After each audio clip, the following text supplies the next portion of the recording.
Hey everyone, welcome back to Corporate Decoder, the place where we unravel the confusing, the complex, and the downright corporate. Today we are diving deep into the Perritt MicroCap Opportunities Fund's annual report, a document that promises a look under the hood of this investment vehicle.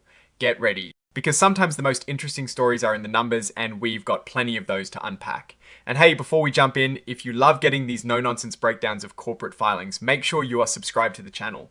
Also, we have a fantastic community over on Discord where we discuss these reports in real time, so check that link out in the description below. Alright, so what exactly is the Perritt MicroCap Opportunities Fund? Think of it as a fund that aims to invest in smaller companies that are generally valued at less than $500 million when the fund first buys their stock. They believe that these smaller companies have a lot of room to grow. This report covers their performance from the 1st of November 2024 through the 31st of October 2025. Let's start with something that affects every investor directly: the cost. For a hypothetical $10,000 investment, the fund's cost came out to $199. That is about 1.87% of that investment. Now, that figure might seem small, but over the long run, even small percentages can add up, impacting your overall return significantly. It just means a bit less money in your pocket and a bit more in the fund's management expenses. Now, for the performance for the year ending the 31st of October 2025, the fund's performance was helped by its focus on the materials sector and by smart stock picks in consumer staples. However, it took a hit because it was underweight in healthcare and had some less than ideal stock selections in the industrial and information technology sectors. What is really interesting here is their strategy of investing in profitable companies versus the broader market.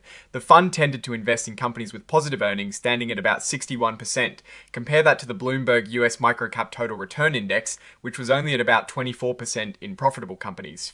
This strategy actually hurt them this past year because investors were more interested in companies that were not yet profitable, especially with interest rates going down and excitement around certain tech areas. This shows that even a sound strategy can face headwinds when market sentiment shifts dramatically. Looking at performance over a longer period, the fund shows some interesting trends. The 10-year annualized average total return for the Perritt MicroCap Opportunities Fund was 6.81%. This is a respectable number, but when you look at how it's stacked up against benchmarks like the Bloomberg US Aggregate Equity Total Return Index, which achieved 14.07% over 10 years, or the Bloomberg US Microcap Total Return Index at 8.18%, you see a picture of underperformance relative to these broader measures. You see, past performance is never a guarantee of future results, but it does give us a clue about the fund's historical success or struggles against its peers in the overall market. It seems that while the fund has managed to grow capital, it has not kept pace with its benchmarks over the long haul in this particular instance. Let's look at some important numbers as of the 31st October 2025. The fund had net assets of nearly $60 million. That is the total value of everything the fund owns after subtracting its debts. It held 96 different investments, meaning it was quite diversified. The net advisory fee, the money paid to the managers, was a little over $584,000, and the portfolio turnover rate was 17%. This tells us how often the fund buys and sells its holdings. A 17% turnover is not excessively high, suggesting a moderately active but not frantic trading strategy. So, what exactly were they holding? The top sectors they invested in were industrials, making up 28.6% of their holdings, information technology at 16.2%, and materials at 13.8%. These are the areas where the fund saw the most potential for growth. Looking at the top 10 issuers, we see companies like Avino Silver and Gold Mines Limited, Perma-Fix Environmental Services Incorporated, and Belfuse Incorporated these specific holdings. While not household names for most of us, represent the fund's bets on individual companies within those sectors.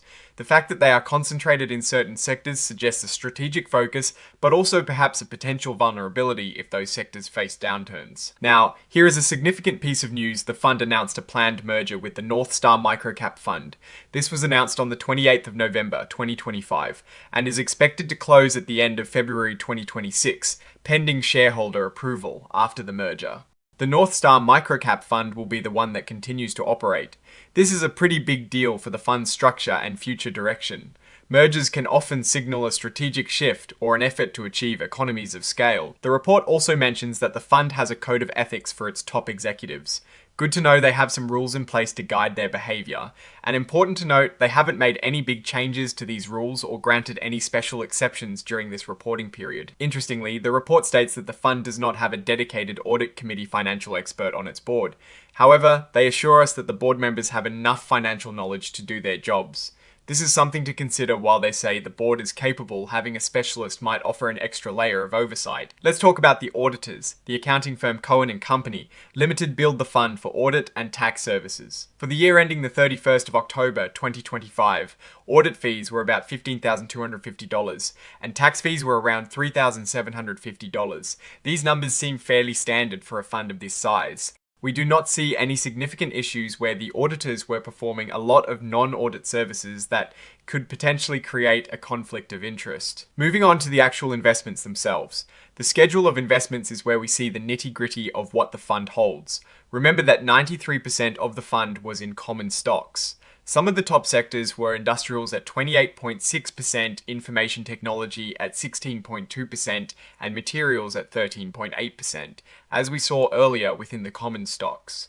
We see a decent number of holdings, and the fund has significant positions in various industries. For example, under metals and mining, which represents 9.5% of the portfolio, we see Avino Silver and Gold Mines Limited, Endeavour Silver Corporation, and McEwen Mining Incorporated. This reinforces their strategy of exposure to resource-based companies. Let's drill down into the schedule of investments itself. We see specific companies like Vertra, Incorporated, Radiant Logistics, Incorporated, and Motorcar Parts of America, Incorporated. These are the specific bets the fund is making. For instance, in the electronic equipment, instruments and components sector, they have a notable position in Bel Fuse, Incorporated, Class B. In the machinery sector, they hold companies like Miller Industries, Incorporated, and Twin Disc. Incorporated, these are the building blocks of the fund's performance. The percentage of net assets allocated to each holding is shown, giving us a clear picture of their portfolio construction. The statement of assets and liabilities as of the 31st of October 2025 shows total assets of over $60 million. The liabilities, which are the fund's debts or obligations, were just under $200,000. This means the fund had very little debt, which is a good sign. The net assets, the difference between assets and liabilities, stood at just under $60 million, matching our earlier figure. Now, the statement of operations tells us about the fund's profitability. For the year ended the 31st of October 2025, they had negative net investment income of about $139,000. This means their expenses were higher than the income generated from dividends and interest. However, they had a significant net realized and unrealized gain of over $6.4 million from their investments. This more than offset the investment income loss, resulting in a net increase in net assets from operations of over $6.3 million. This highlights the core business of the fund, making money through capital appreciation of its investments, even if its day income generation is a bit lacking. The statements of changes in net assets show how the fund's total value changed over time. For the year ended the 31st of October 2025, the fund saw a net decrease in net assets of over $2.1 million. This is primarily due to significant capital transactions, specifically share redemptions. It appears more investors cashed out than new money came in or was reinvested. This is something to keep an eye on, as consistent outflows can impact a fund's ability to manage its portfolio and its expense ratios. The financial highlights table gives us a snapshot of key per share data over 5 years. For the year ended the 31st of October 2025, the fund's total return was 12.49%. This is a positive return, but looking back at our comparison with the benchmarks earlier, we saw that other indexes performed much better. The ratio of expenses to average net assets was 1.87%, which aligns with what we saw earlier. The ratio of net investment income to average net assets was negative at 0.24%, confirming that the fund is not generating much income from its holdings. The notes to financial statements provide crucial context. Under organization, we learn that the fund is registered as an open-end investment company, and its investment objective is to focus on small companies.